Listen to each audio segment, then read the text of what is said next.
Loki punya hubungan sama Rox di Seabeck. Yap, sedikit demi sedikit sosok legenda bajak laut ini mulai terungkap.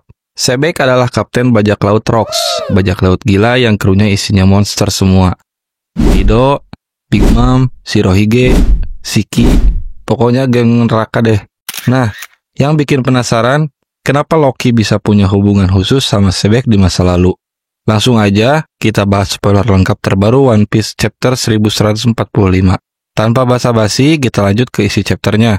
Sebelum lanjut, jangan lupa like, subscribe, biar nggak ketinggalan update terbaru dunia bajak laut. Pertama-tama, kita dapat cover story yang lumayan seru. Ulti meluk Pegwan setelah diselamatkan oleh Yamato. Terus ada color spread keren yang nunjukin kru topi jerami lagi nonton episode baru One Piece Egghead buat ngerayain animenya balik lagi tanggal 5 dan 6 April.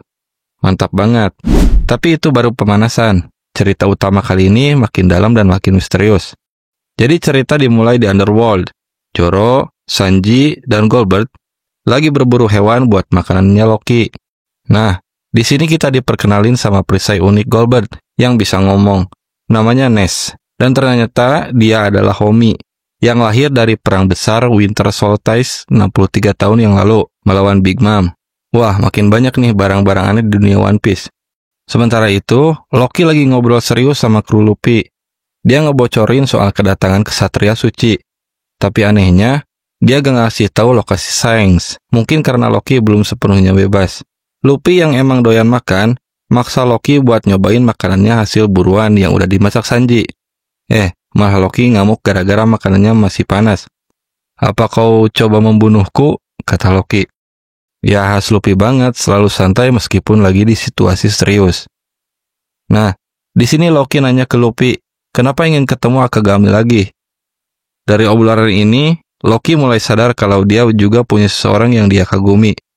Luffy pun merespon, sepertinya kau juga punya orang yang dikagumi, dan kita langsung dilempar ke masa lalu Loki.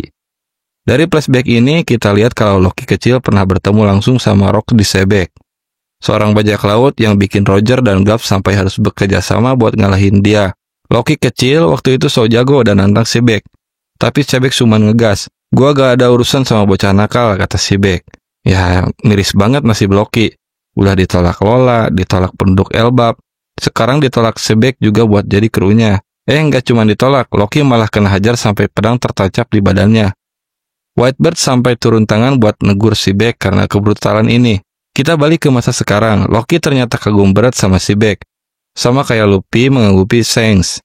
Tapi bedanya, Loki ngerasa dia lahir di era yang salah dan harus jadi bagian dari kru Rox. Wah, makin menarik banget nih karakter Loki. Terus di tengah hutan di dunia matahari, pertempuran masih berlanjut. Monster ciptaan Kiring HA makin brutal. Dan di sini kita lihat Gaban akhirnya turun tangan, dia menebas monster Loki pakai kapaknya. Kalau anak-anak tahu siapa Loki sebenarnya, harusnya monster ini lebih kuat, kata Gaban. Wah, sekuat itukah Loki? Di tempat lain, Jinbe juga gabung ke pertarungan. Dia bantu petugas damkar buat matiin api pakai teknik baru, Cold Current Soldier Throw. Kolon yang ngelihat aksi Jinbe jadi makin semangat buat ngebebasin teman-temannya. Meskipun anak-anak Elbap masih nggak suka sama dia. Dan pas kita pikir semuanya udah mulai tenang, tiba-tiba, boom! Gunko muncul di atas Spal dengan kekuatan panahnya. Nami, Usopp, Jinbe, dan Brook langsung kaget ngelihat sosok ini. "Siapa dia?" tanya Kolon. Dan chapter 1145 pun berakhir di sini. Kesimpulan dari chapter ini, akhirnya dapat petunjuk besar soal masa lalu Loki dan hubungannya dengan Seabeck. Ternyata Loki punya rasa kagum yang gede banget ke Seabeck. Sampai-sampai dia ngerasa lahir di era yang salah. Tapi di sisi lain kita juga melihat kalau Luffy dan Loki punya kesamaan. Ya, kesamaannya sama-sama ngefans sama bajak laut yang mereka anggap keren. Selain itu, pertempuran di dunia matahari makin panas. Jinbe pamer teknik baru. Gaban masuk ke medan perang. Dan tiba-tiba Gunko muncul. Ini bakal jadi awal dari pertarungan besar lagi di Elbap. Atau justru ada plot twist lain yang bakal terjadi. Gila sih. Oda nggak ada ampun, makin banyak misteri yang dibuka. Makin banyak juga pertanyaan baru yang muncul. Gimana menurut kalian? Apa Loki bakal jadi aliansi Luffy, atau malah jadi musuh? Apakah chapter selanjutnya akan ada pertarungan epik Gunko melawan kru Luffy? Kasih tahu pendapat lu di kolom komentar. Dan jangan lupa like, share, and subscribe biar lu gak ketinggalan update terbaru dunia One Piece.